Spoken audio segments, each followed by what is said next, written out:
Hi వేస్, ఎలా ఉన్నారు? అందరూ బాగున్నారు కదా? నేను కూడా చాలా చాలా బాగున్నానండి. ఈరోజు మా ఇంట్లో బ్రేక్ఫాస్ట్ వచ్చి పెసరపప్పు ఇడ్లీ అనమాట. అది నేను ఏ విధంగా అయితే తయారు చేసుకున్నాను అనేది ఈ వీడియో. సో ఒక కప్పుడు అంటే ఒక చిన్న గ్లాస్ నిండా మినప్పప్పు తీసుకొని నీళ్ళల్లో వేసి 2 గంటల పాటు నానబెట్టాను అనమాట.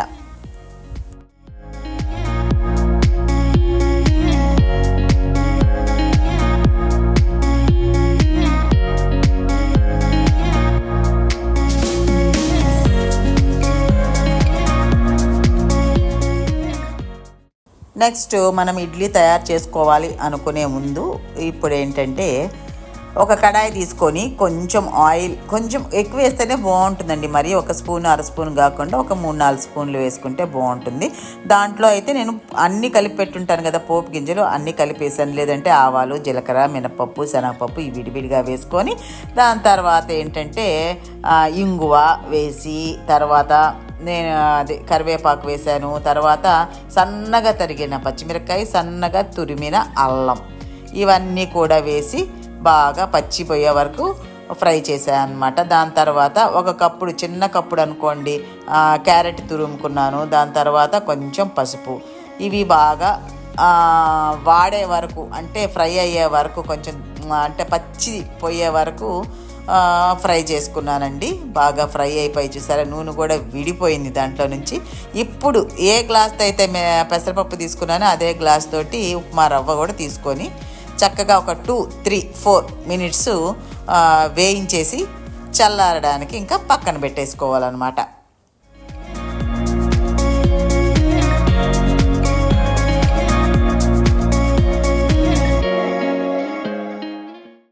ఇప్పుడు నానబెట్టుకున్నాం కదా పెసరపప్పు, అది దాని తర్వాత 1 కప్పు నానబెట్టాను కదా, తర్వాత ఇంకొక కప్పు పెరుగు, ఇవి 2 కలిపి మిక్సీ పట్టేసి పేస్ట్ లాగా చేసేసుకోవాలి.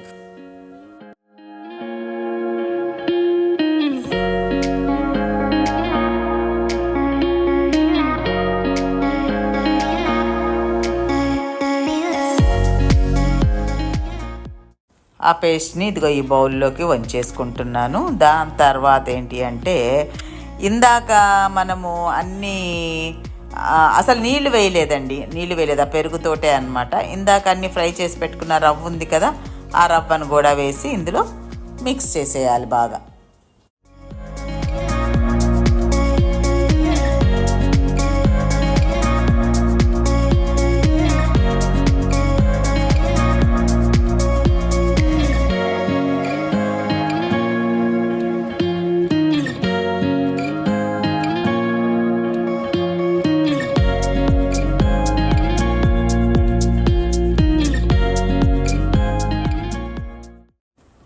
దానిలోకి సరిపడినంత ఉప్పు, కొంచెం అంటే కొంచెమే సోడా ఉప్పు యూజ్ చేస్తున్నానండి నేను.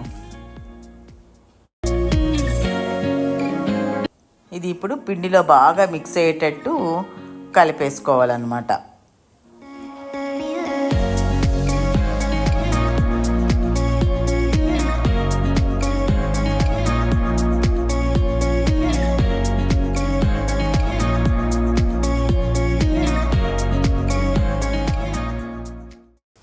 బాగా కలిపేసుకున్నాం కదా, లాస్ట్ అండ్ ఫైనల్గా ఫైన్గా కొత్తిమీరని చాప్ చేసుకోవాలి. విడిగా అయినా చాప్ చేసుకొని మిక్స్ చేసుకోవచ్చు, లేదంటే నేను ఇలా కట్ చేస్తూ ఉంటాను అనమాట. ఇదొక నా అలవాటు.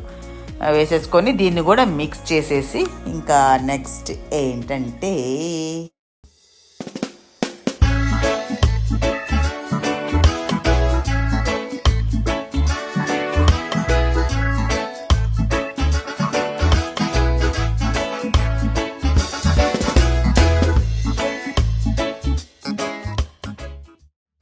ఇడ్లీ పాత్ర తీసుకున్నాను.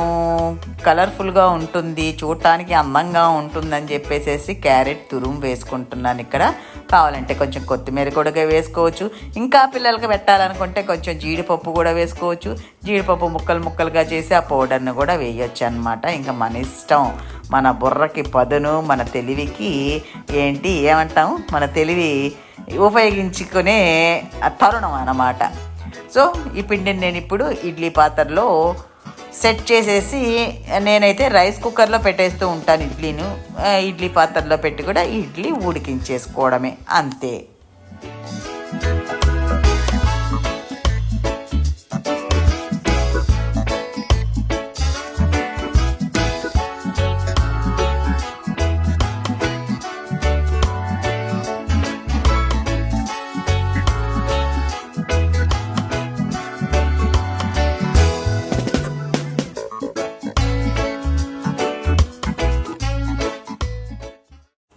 ఈ ఇడ్లీ ఎంత రుచిగా ఉంటుందో అంత ఆరోగ్యం కూడానండి. చాలా బాగుంటుంది, అందరూ ట్రై చేయొచ్చు. అప్పుడప్పుడు వెరైటీగానే ఉంటుంది, ఆరోగ్యంగా కూడా ఉంటుంది అన్నమాట. ఇదండి నేను ఈరోజు చేసుకున్న బ్రేక్ఫాస్ట్, పెసరపప్పు ఇడ్లీ. చాలా ఈజీగా ఉంది కదా, టేస్ట్ కూడా అద్భుతంగా ఉంటుంది. ఒకసారి ట్రై చేసి చూడండి. ఈ వీడియో కనుక మీకు నచ్చినట్లయితే లైక్ చేయండి, షేర్ చేయండి, సబ్స్క్రైబ్ చేయటం మాత్రం మర్చిపోవద్దండి. చూడండి ఎంత స్మూత్గా, ఎంత చక్కగా, ఎంత ఫ్లఫీగా వచ్చిందో ఇడ్లీ అయితే. దీనికైతే తిరుగులేదు. ఉంటాను మరి, మీ లక్ష్మీరావు.